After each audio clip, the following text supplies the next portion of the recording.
मुंडेंच्या राजीनामा प्रकरणाची झळ महायुतीला बसणार नाही, महायुती अबाधित राहणार, महायुतीच्या समन्वय बैठकीत निर्णय.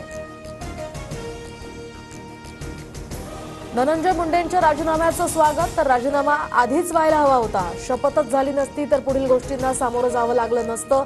मुंडेंच्या राजीनाम्यावर पंकजा मुंडेंची प्रतिक्रिया. मुख्यमंत्री पारदर्शी कारभार करत असतील तर स्वागतच. मुंडेंच्या राजीनाम्यानंतर उद्धव ठाकरेंकडून फडणवीसांचं कौतुक, तर मुंडेंच्या राजीनाम्याचं खरं कारण समोर यायला हवं, ठाकरेंकडून शंका उपस्थित.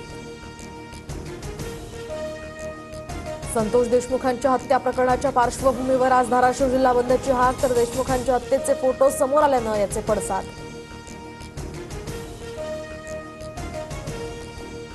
बीडमध्ये 5 वर्षात 276 हत्या, तर 766 जणांच्या हत्येचा प्रयत्न. 10 महिन्यात बीड जिल्ह्यामध्ये 36 खुनांच्या घटना उघडकीस, मुख्यमंत्री फडणवीसांची विधानसभेत माहिती.